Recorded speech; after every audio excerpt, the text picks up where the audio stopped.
Hey, good evening. Happy Sunday. Welcome to this Sunday's Set It Up Sunday. I'm Renita Alexander, the Leadership Locksmith. And if you're here for Set It Up Sunday, you're in the right place. So if you are here live, be sure and give StreamYard permission so I can see your name. Otherwise, I usually have my phone handy so that I can see if anybody, so I can see anybody's comments. So I've got that pulled up also. So, all right, it's Set It Up Sunday. It's Sunday, 7:30 is the time we voted on to start. So I'm starting right at 7:30. This is my third Set It Up Sunday of 2022. And I've been talking a lot about health and wellness. And I've been talking about health and wellness for a few reasons. So, number one, the first reason was my own personal health issues that cropped up at the end of last year. Those are just now beginning to be resolved. So I've been really focused on making sure I'm doing all of the things that I know to do and that I've learned to do. And I've been sharing some of that with you, and I'm going to share even more in the last couple of weeks of this month. As I've mentioned before, I'm pretty much ready for bed. I've had most of the liquids I'm going to drink. I have about 16 more ounces of water left. I'm not sure if I'm going to get through all of it tonight before I go to bed, but I'm really trying to get about 80 ounces of water in every night. I've always been one to move, but I'm being more intentional about some of the resistance training.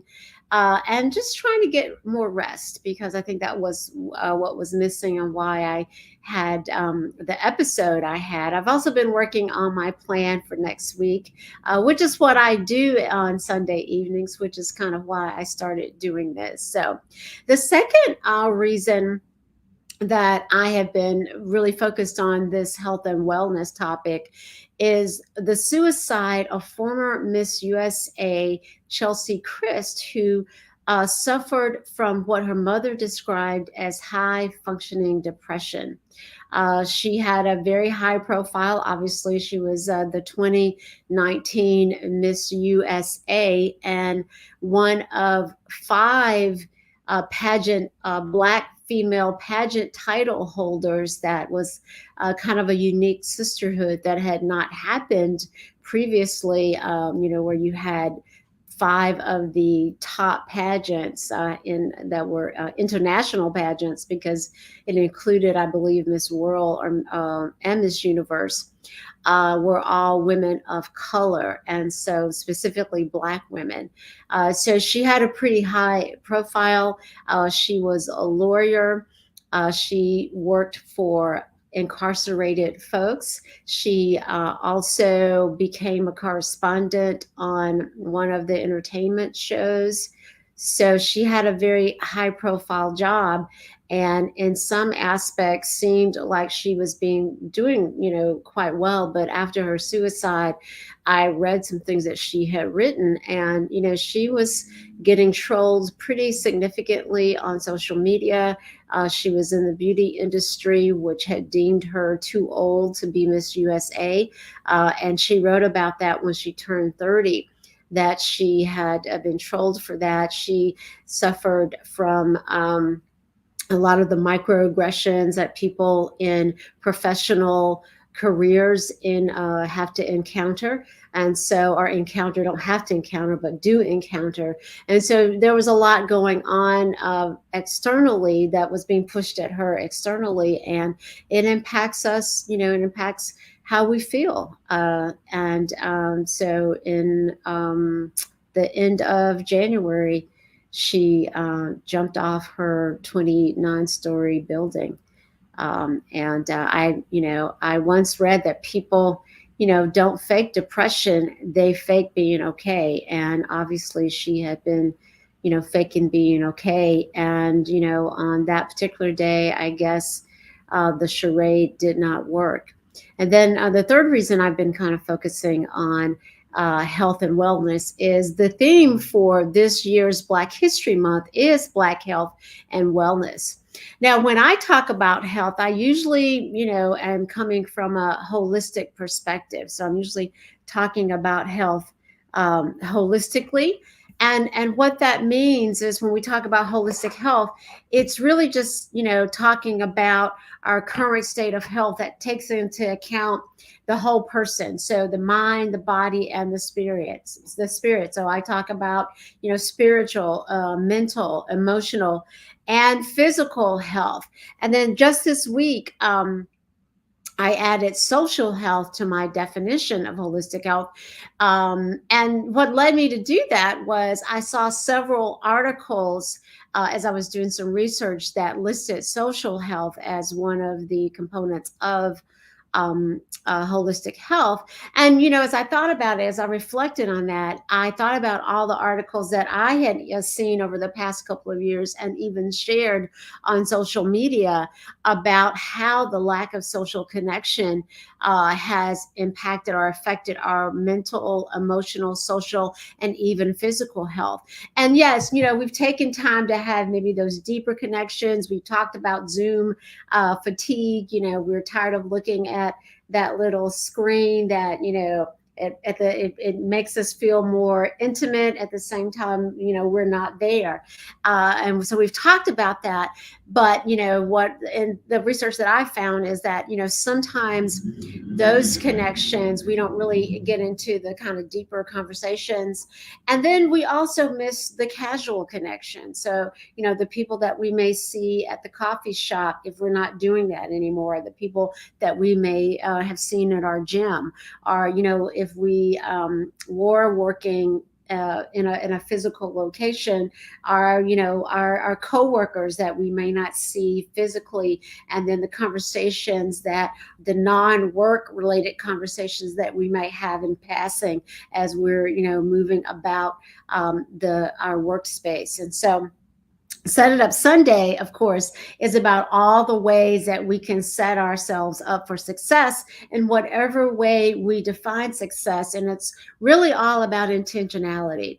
So because success doesn't happen unless we intend it and then follow our intentions with actions. And so what I want to focus on then is some ways we can intentionally focus on this aspect of social health, this aspect of our holistic health that is the social component, and how we can incorporate some practices into our weekly schedule. So if you're here live, say hey. Just say hello. Let me know you're here. I'm going to ask you to, if you've got any ideas after I share, to please, actually, if you've got any ideas, go ahead and share those now, and then I'll mention those when I finish sharing what I have to share. But the first thing that I want to talk about is that finding ways to connect in person. Now I know many of us are still being super, super careful. We still have a pandemic. The COVID numbers are coming down slightly, but there are still people dying, being impacted by COVID. And so finding ways that you can safely interact, taking all the protocols into consideration as you interact. The technology, we're blessed to have the technology which allows us to feel connected. But, the research has shown, as I've said, that the virtual connection just doesn't provide the same level of, connection that we get when we are actually in person with someone. But having said that, we can be in person. We can be in the midst of a crowd of people and still feel isolated and alone. And so that connection, to really make that connection, may require us to ask for help, to be honest and vulnerable about our needs. I saw a conversation tonight. I think it actually aired live yesterday on ABC. It was a conversation with Black men, and one of the things that they talked about is that ability to be vulnerable with each other and provide sort of that therapy outside of a formal therapeutic session with someone. Not everybody has access to that. So, encouraging people who have often been seen as strong and resilient to ask for help. I was having a conversation with another friend of mine, asking just tonight, right before I jumped on here, about asking for help, asking for the help that you need and giving yourself grace to do that. So asking to make those connections, asking to have those conversations. And if you're not getting the kind of response from, the people that you may initially reach out to, try again. Often what happens, I think, when you have been maybe the strong one and you ask for help, people don't know how to respond. And so if you're not getting the response that you need, ask somebody else. The second thing that I want to talk about around that social connection is getting involved in, your community. There's so many things that are going on, even as we try to socially distance or protect ourselves from COVID. There are ways through either your church or volunteer organizations, clubs, programs. I've been involved in some activities through my sorority. So, getting involved, showing support and help to those outside of your family can be ways that you can support your social health as well as other people's health.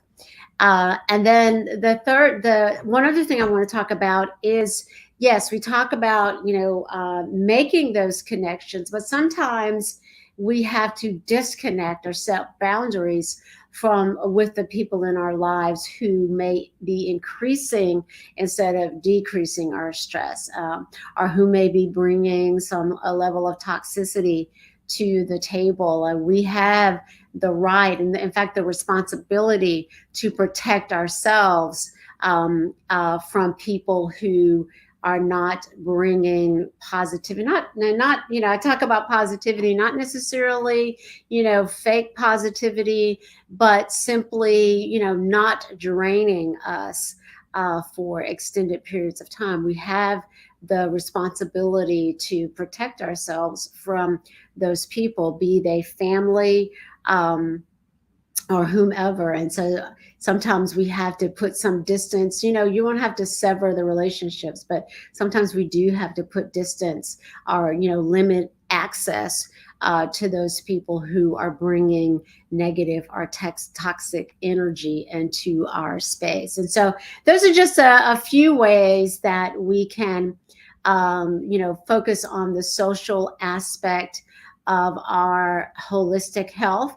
Next week, I will be finishing up. I'll be a little bit more focused on the other aspects, the mental, the spiritual, as well as the emotional health, and of course the social health, and touches all of those components or those aspects of holistic health. So I'm not seeing a lot of comments here. So if you are here live and I'm just not seeing you, thank you so much for joining.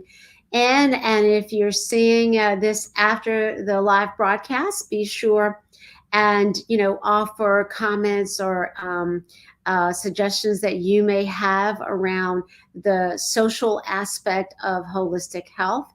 And I am going to see you next Sunday. Have an amazing rest of your Sunday evening. See you next week.